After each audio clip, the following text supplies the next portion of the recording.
Hello everyone, आज है 27 जून और आज इस वीडियो में हम बात करने जा रहे हैं यस बैंक के बारे में। 23 रुपये का शेयर है। आज गिरावट आई ज़रूर है जबकि बाज़ार अच्छे मूड में है।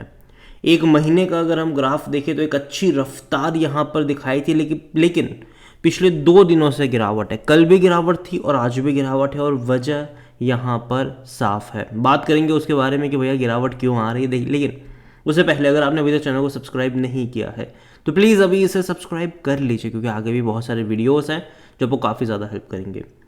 21 रुपये का शेयर था भैया, गिरावट आई यहाँ पर ज़रूर थी। 21 रुपये पर गया था, वापस से तेज़ी बनी, 24 रुपये पर गया, कुछ दिन वहाँ पर बिताया, सपोर्ट बनाने की कोशिश कर रहा था, तेज़ी दिखाने की कोशिश कर रहा था, लेकिन एक खबर ने तोड़ के रख दिया। कल भी गिरावट थी और आज भी गिरावट उसी के चलते देखने को मिली, और वो थी भैया फायरिंग की। यस बैंक ने 500 लोगों को निकाला है नौकरियों से, और ये रीज़न दिया है कि भैया रिकंस्ट्रक्शन कर रहे हैं ये, और अपने ऑपरेटिंग खर्चे को कम कर रहे हैं, ऑपरेटिंग एक्सपेंस जो है उसको कम कर रहे हैं, और ये रिपोर्ट्स है। अगेन मैं बता दूं कि जब भी किसी कंपनी में फायरिंग होती है और जो आंकड़ा बताया जाता है कि इतने लोगों को निकाला, एक्चुअली में वो उससे ज़्यादा का आंकड़ा होता है। तो अगर यहाँ पर 500 लोगों को निकालने की खबर आ रही तो शायद हो सकता है कि 500 से ज़्यादा लोग हो यहाँ पर अगर आप देखोगे तो Yes Bank has sacked at least 500 staff across the vertical to undertake restructuring. ये इकोनॉमिक्स टाइम्स की रिपोर्ट है, उनके सोर्सेज के ने ये चीज़ बताई है। The private sector lender has given fired employ 3 month salary as severance pay. 3 महीने की सैलरी देकर निकाल दिया है सबको यहाँ पर। और हालांकि लाइव मिंट का आर्टिकल है, लेकिन वो इसको आइडेंटिफाई नहीं कर रहे, वेरीफाई नहीं कर रहे। ये सोर्सेस है, अगर आप देखोगे तो इकोनॉमिक्स टाइम्स के ये सोर्सेस है। Yes Bank launches an internal restructuring exercise at the advice of MNC consultant. So far around 500 have been asked to go and we can see more sacking in coming weeks. तो भैया economics times ने बोला है कि 500 लोगों को तो निकाला ही है, लेकिन आने वाले टाइम में और लोगों की छटनी भी हम यहाँ पर देख सकते हैं। सोर्सेस का कहना है कि भैया कॉस्ट कटिंग यहाँ पर चल रही है and shift towards digital banking instead of manual help. जो भैया मैनुअल हेल्प होते लोग होते उसको निकाल कर अब सीधा डिजिटल बैंकिंग की तरफ जाने की कोशिश है। और अगेन मैं कहूँगा कि कॉस्ट कटिंग एक्सरसाइज यहाँ पर ज़रूर हो रही है, और डेफिनेटली उसका इम्पैक्ट जो है वो देखने को यहाँ पर ज़रूर मिल रहा है। यहाँ पर देखोगे तो as of financial 2024 the bank के पास 28,000 के आसपास का स्टाफ है। And one source added that the restructuring would help bring down the operating expense. जो भी खर्चे हो रहे हैं वो डेफिनेटली इससे कम होते ज़रूर है। और आने वाले टाइम में देखना ये इंटरेस्टिंग होगा कि ले ऑफ्स किस तरीके से देखने को मिलते हैं। और यहाँ तक यस बैंक के बारे में देखा जाए वैल्यूएशन के हिसाब, देखो देखने में आपको 23 रुपये का बैंक सस्ता लग सकता है, लेकिन एक्चुअली में इसका जो वैल्यूएशन है 58 का पी है, महंगा है ये। सेक्टर पी 17 का है। कोई भी एनालिस्ट खरीदारी करने की बात नहीं कर रहा है यहाँ पर। और 58 का पी महंगा क्यों है? क्योंकि अगर आप कंपेयर करते हो उसको HDFC के साथ, तो HDFC का 20 का पी है, ICICI का 19 का पी है, एक्सिस का 15 का पी है, कोटक का 19 का पी है। तो भाई साहब ये काफ़ी महंगे वैल्यूएशन के ऊपर पहली चीज़ तो ये है। और देखने में सस्ता है, लेकिन एक्चुअली में महंगा होने की वजह भी यह है कि बहुत सारे शेयर्स की यहाँ पर डंपिंग भी तो करी गई थी। अब वो सोचिए, जब ये बैंक बर्बाद हो रहा था, ठीक है, तो इसको बचाने के लिए SBI आया और कई सारे बैंक्स आए, 10 रुपये के भाव पर इक्विटी सबने खरीदी और 10,000 करोड़ रुपए रेज करे गए। उसका मतलब ये रहा कि 1,000 करोड़ शेयर की यहाँ पर डंपिंग हुई। उसके बाद इन्होंने FPO के ज़रिए पैसा रेस करा, लोगों से पैसा रेस करा, 12-13 रुपये के भाव पर इक्विटी यहाँ पर इन्होंने इश्यू करी, 15,000 करोड़ रुपए रेस करे, जिसका मतलब ये सीधा था कि 1,200 करोड़ के आसपास के और शेयर यहाँ पर डंप करे गए। तो जितनी ज़्यादा क्वांटिटी में शेयर डंप करे उतने ही ज़्यादा फिर भैया उनको पैसा भी कमाना पड़ेगा। आप ये सिंपल लॉजिक लगाइए कि घर में खाने वाले 10 लोग हैं, आप 10 लोगों का आप राशन लेकर आ रहे हो, अब 100 लोग हो गए तो भैया राशन ज़्यादा लगेगा। तब आप 10 लोगों का राशन लेकर आओगे तो ये महंगा होगा फिर, ठीक है, तो वो सही नहीं होगा। सेम चीज़ यहाँ पर ही है। फिनेंशियल इनके लास्ट क्वार्टर में सुधरे ज़रूर थे।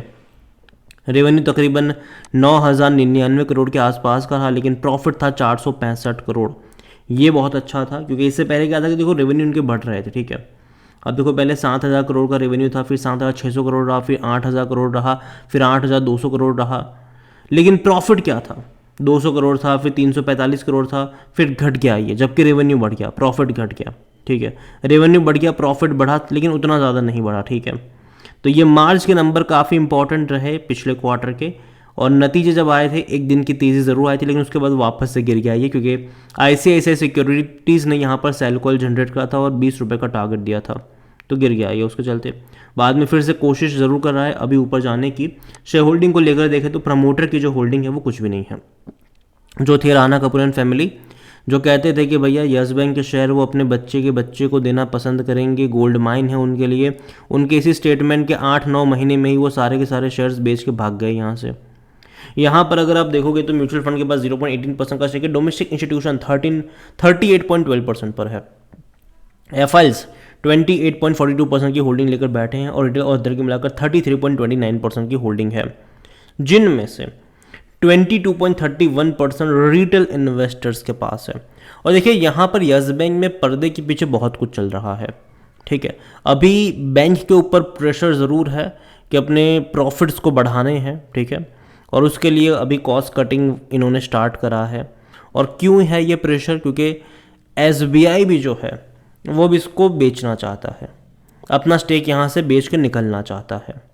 सेम चीज़ कुछ बैंक भी यहाँ पर ऐसे सोच भी रहे हैं, क्योंकि लॉक इन पीरियड ख़त्म हो चुका है। 3 साल का जो लॉक इन पीरियड था वो कब का ख़त्म हो चुका है, अब वो फ्री है इसको बेचने के लिए। लेकिन अगर ऐसे ही बेचेंगे ओपन मार्केट में तो हालत बद से बदतर हो जाएगी। तो प्लान ये है कि भाई साहब 50% से भी ज़्यादा का हिस्सा यहाँ वहाँ से जोड़ कर लेकर आओ और किसी एक बड़े प्लेयर को दे दो कंट्रोलिंग स्टेक यहाँ पर, वो चलाएगा फिर इसको। हालांकि SBI के पास 50% का हिस्सा है नहीं।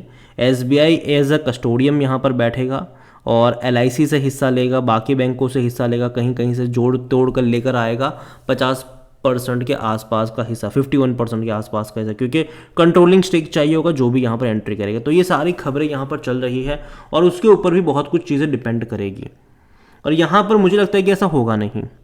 रीज़न ये है कि भाई साहब यहाँ वहाँ से इनको जोड़ना पड़ेगा, उसमें ही बहुत सारी मेहनत निकल जाएगी, और दूसरी बात जो भी खरीदेगा वो 51% पे आएगा कि नहीं वो भी देखना इंटरेस्टिंग है। क्योंकि सेम चीज़ अगर आप देखोगे तो IDBI बैंक के साथ हो रहा है, IDBI बैंक के साथ हो रहा है, जो सरकारी और मतलब गवर्नमेंट और LIC की ही है ये सारी होल्डिंग वहाँ पर, लेकिन फिर भी अभी तक डील हो नहीं पा रही है।